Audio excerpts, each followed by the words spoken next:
Well, thank you very much for inviting me. I also was given a list of questions, and let me get to them immediately. I'd like to thank first MSCI and GIC for helping me gather the most recent data for some of these exhibits. So I've been doing this for quite a while, emerging markets. Indeed, it was like 20 years ago. I was invited by the World Bank to a conference in Washington. And the conference was on portfolio investment in emerging markets. And basically, the idea was, should people actually invest in these markets? It was a conference that had people from the bank, the fund, it had practitioners, it had academics, and we basically didn't even have any data. So the IFC had just released some emerging markets indices that it put together. It had 8 countries that began in 1976. It was backfilled. MSCI didn't have data. They backfilled also to start in 1987. And one of the problems was you're selecting countries and then backfilling, so it introduces a survivorship bias. So the returns looked pretty good at the time, but they were backtracked. And as we know, that could cause some problems. And in terms of portfolio allocations, it could look very, very unusual. So you need to be careful.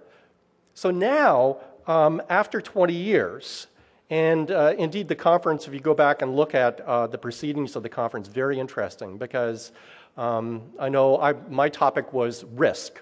How do we think about risk in emerging markets?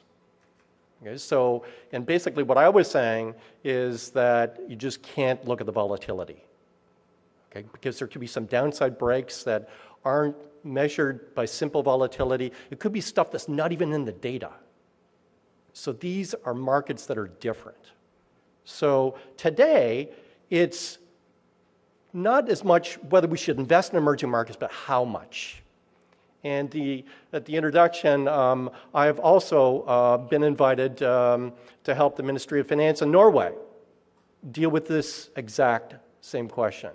How much of a globally diversified portfolio that's got very long-term objectives should be invested in emerging markets? Okay, so this is the setting. And there are basically 3 questions that I'd like to maybe try to make some progress on today. So number 1, has the risk profile of emerging markets changed?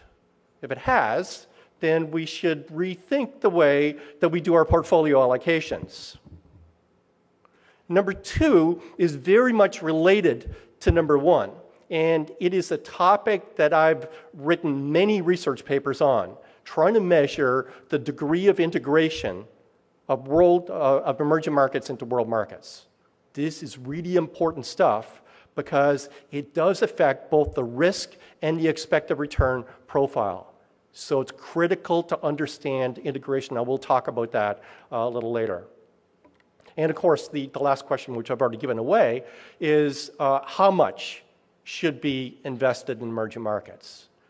I'm not going to give you a specific number today. It would take more than my time allotment, but hopefully a way of thinking about this question. And indeed, the topic of my presentation is meant to be a bit provocative, and that is, should we even bother to have these labels developed or emerging anymore? Maybe those labels were useful 20 years ago.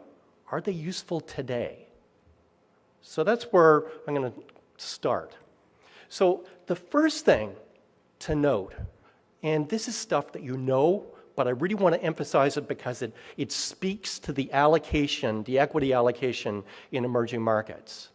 There's a massive difference in the share of GDP from 1987 to 2012. So the most dramatic, and I'm sorry if you can't see it that well, but the most dramatic is China. In 1987 had 1.5% of world GDP. Today, it's almost 10 times, almost 10 times. US and Japan dominated the world in 1987. The role is much diminished today, albeit still very important.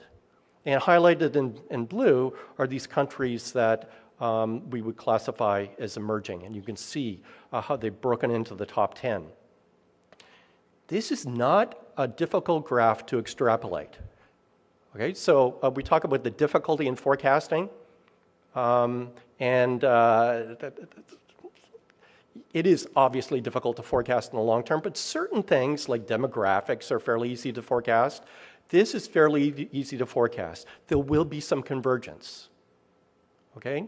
And we can see that the pace has been very consistent through time. So what does this mean for what we do in terms of asset allocation? This is equity market capitalization. And equity market capitalization has changed dramatically in terms of emerging markets. And you can see with the Asian crisis, a huge drawdown. Okay, so these are volatile markets, obviously.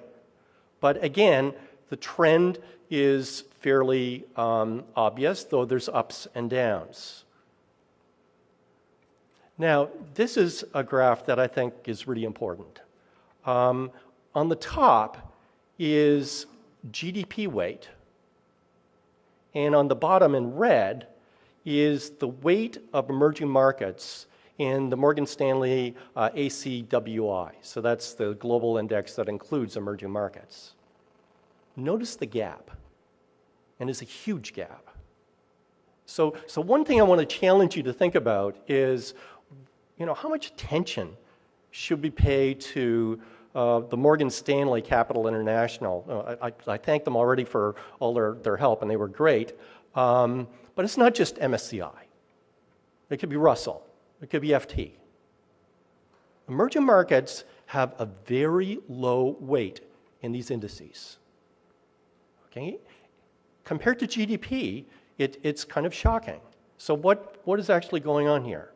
So these basically just show the underweights relative to GDP, and there's huge underweighting of many emerging markets, including China, and huge overweight of developed markets, including the US. And this is what it looks like through time.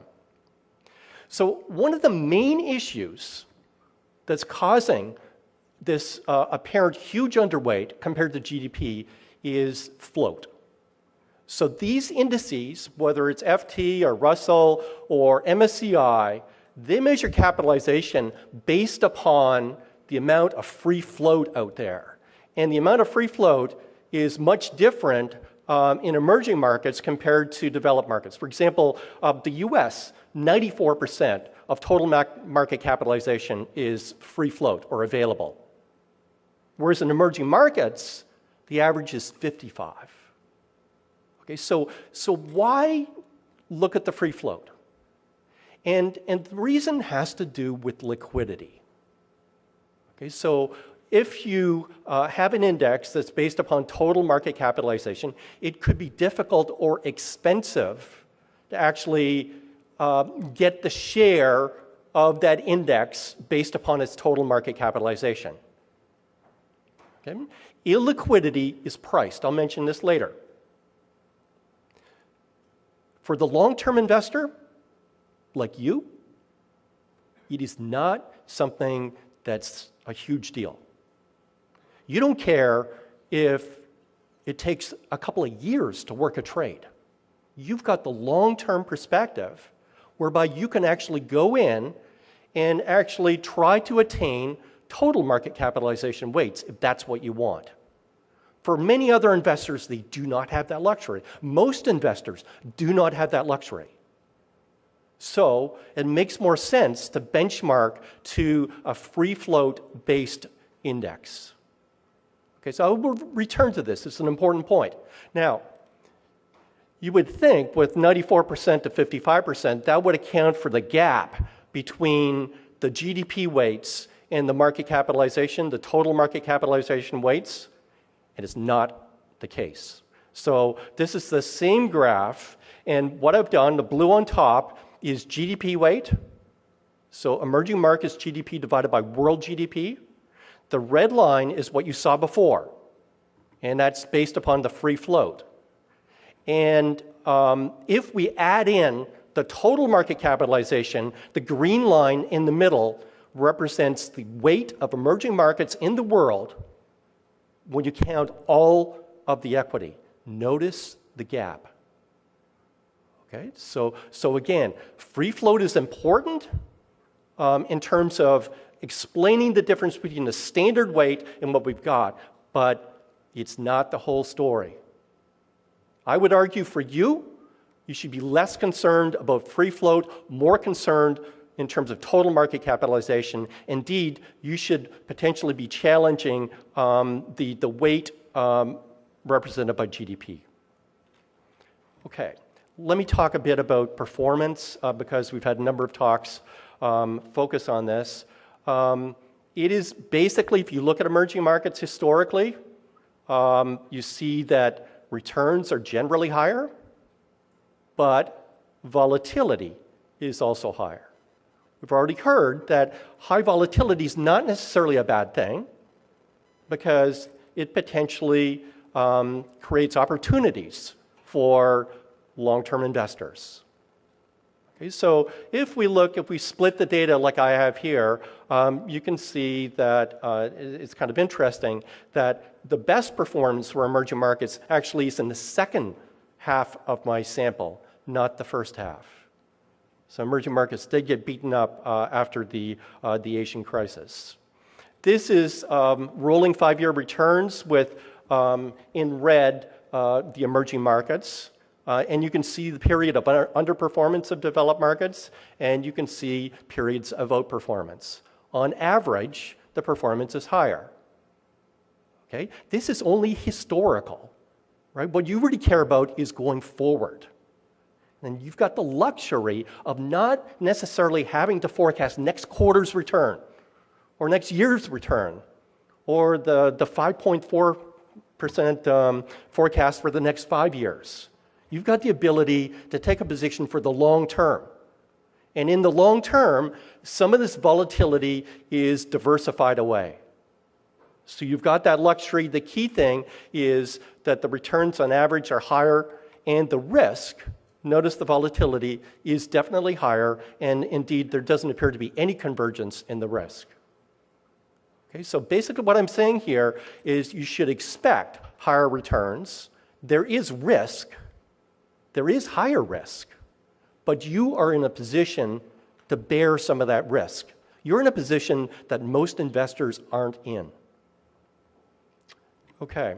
You should also note, and this is the same warning that I gave 20 years ago, that there is tail risk. So it's not just volatility. And if you look at the conditional value at risk there, 99%, it's pretty well double what the developed markets are. That needs to be taken into account. People don't like negative skew. Okay? Again, some of that can be diversified over time, and negative skew is rewarded. There's a risk premium for it.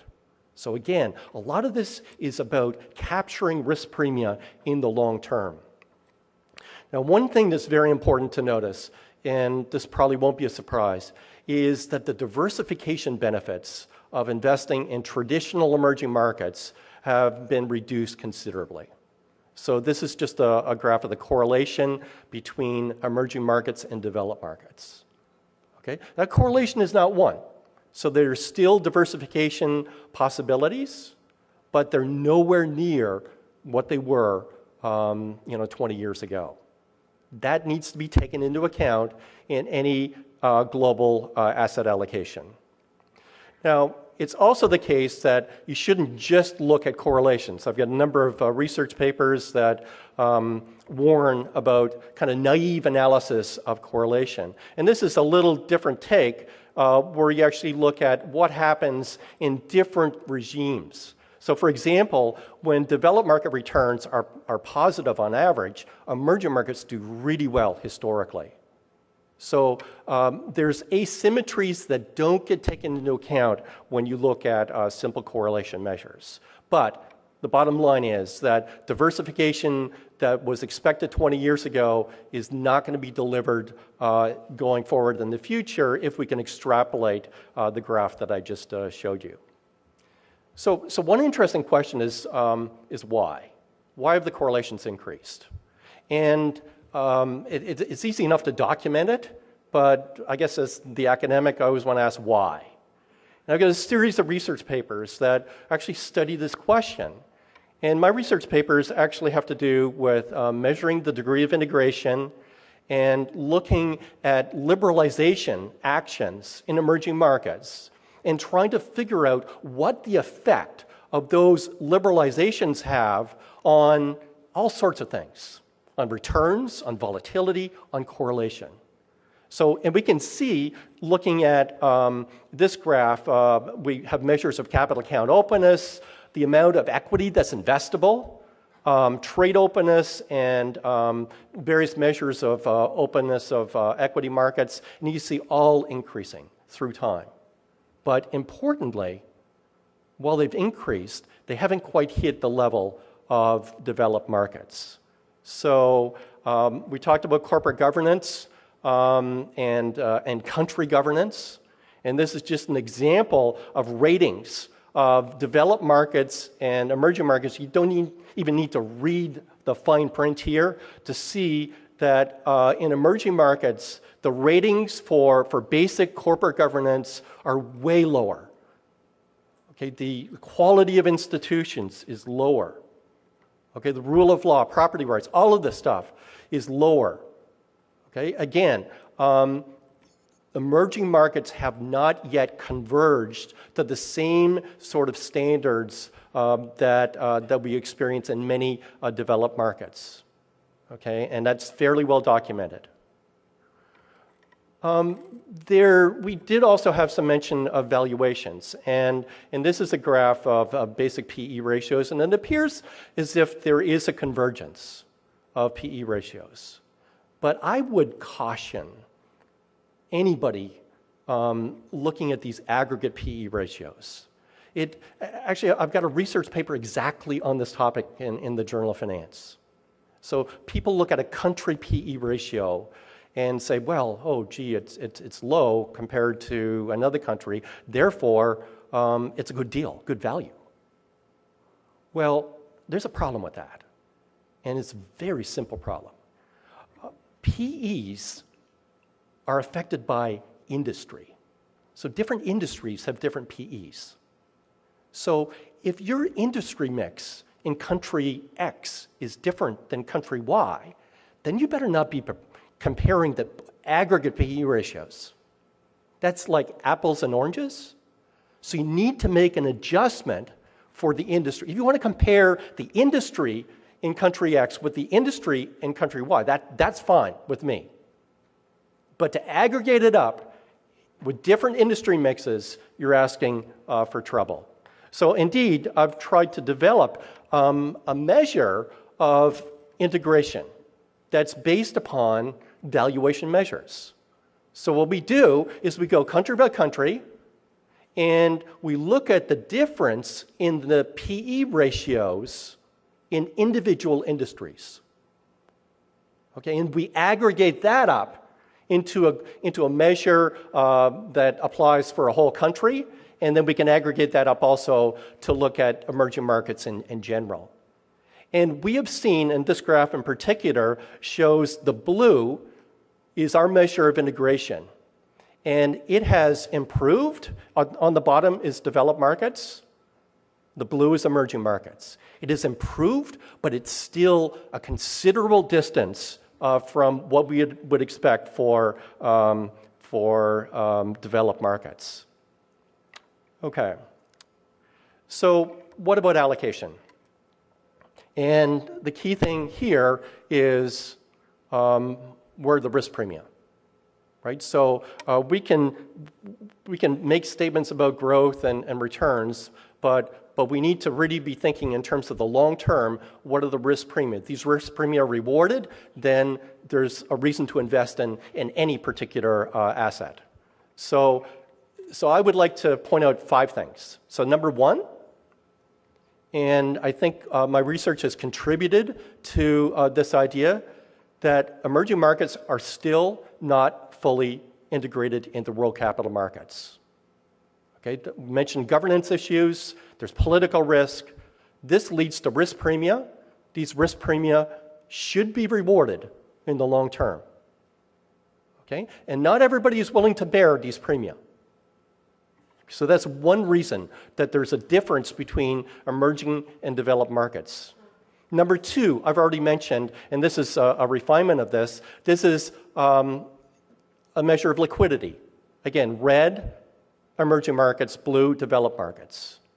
There's much more illiquidity in emerging markets.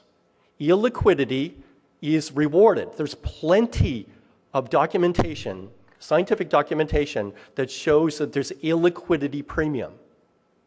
And to me, this is one of the major things that allows a long-term investor to reap returns that are basically unattainable by many investors that have a shorter horizon. That you can take the illiquidity risk. Given that you're a long-term investor, you can basically harvest the premium. So there's a premium that is in the market prices due to the illiquidity. The prices are cheap, essentially, because people don't like illiquidity. That's an opportunity for the long-term investor to harvest the return. I already mentioned skew. So there's negative skew, and you can measure it in various different ways. That's rewarded. That also can be diversified through time. So yes, 1997 was a terrible year for an emerging market, and ideally you buy after 1997, but even if you're in before, over the longer term, that was diversified away. So again, you need to be very careful. If you're a long-term investor, you cannot be spooked by 1 or 2 or even 3 years of poor performance, because you know when you change your weight, it's going to be the wrong decision. Okay, growth opportunities. It is true that excess returns are correlated with future GDP growth. And the forecast that we saw, 4.2% growth in emerging markets, that's still very much higher than what we would expect from developed markets. So growth opportunities are important at the right price. And number 5, selection. Given the volatility across these markets, given the cross-sectional volatility, so looking at how different countries perform at any point in time, that allows for selection opportunities for individual names as well as countries. So as an active investor, if you were an active investor, this provides opportunities. So all of these factors kind of distinguish emerging markets from developed markets. So back to my questions. Has the risk profile changed? Well, yes. I think so. Certain things are kind of similar in terms of volatility. Correlation has definitely changed. There has been some progress in terms of governance, but the bottom line is kind of the same as it was 20 years ago. These markets are riskier. And yes, there are some developed markets that are very risky too, but overall, these markets are riskier. Number 2, are they more integrated? Definitely. Okay, and the correlation speaks to that. But they're not fully integrated, and there's a risk premia to be harvested as a result of this. And I guess the last thing has to do with how much. And let me just digress a little bit here because it speaks to my own research. We can look at forecasts of economic growth from some econometric model or by introspection. But one thing that I documented, and perhaps of all the research papers that I've written on emerging markets, this one has got the most attention. And what I did was something really simple and very controversial. I looked at growth, GDP growth, and tried to explain it. So there are hundreds of papers in economics that do this. So what explains economic growth? So it's kind of like standard things that people have proposed, like how much education the population has. So we put those variables, we kind of replicated what other people have done. And it's a very risky research project because when you've got hundreds of papers already published in an area, you should be very careful about jumping in. So then what we did is our idea was to add one more critical variable. And that was whether the equity markets were liberalized or not. And to our surprise, this one variable accounted for a huge amount of growth. It was so big that people didn't believe our results. I remember doing seminars and people shaking their head. I remember Krugman walking out of my seminar after 10 minutes. I was told afterwards that he usually walks out after 5, so having him for 10 was good. But nevertheless, very controversial, but the idea is very simple.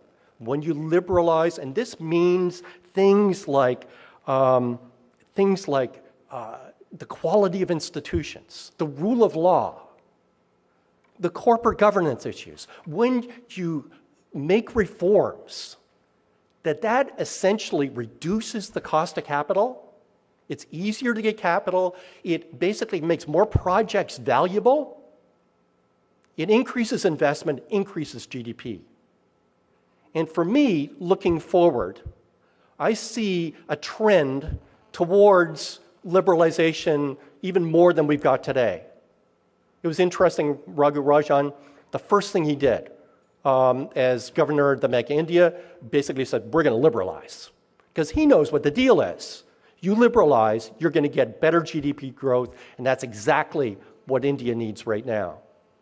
So I guess I kind of disagree with the speaker at lunch today in that I see a trend more towards liberalization, towards property rights, rule of law, because people have figured it out, that actually will help growth. And when you do that, it leads to higher GDP. Higher GDP growth is something that's probably good overall for equity markets. So in the end, I guess where I come down is, and this was, I'll tell you right now, a much different crowd in Norway, because Norway, if you know, is very under-allocated to emerging markets. Okay, so, and overweighted to Europe. Okay, so where I come down is the minimum, the lower bound, should be the float, not the float, the total market capitalization. And to me, in the longer term, it makes sense to go for something closer to GDP weights. Okay, in the long term, you are long-term investors, and you need to act, I guess, like long-term investors. And for that, you take the long view, and the long view, to me, is GDP. And for me, I see the growth has slowed. That's true. And I see that we've had a rough time in certain emerging markets that are very important over the last few years. That's true. But for the long-term investor, you look at it rationally in terms of the drivers of equity returns in the long term, and it would seem like the weight should be more aligned to GDP.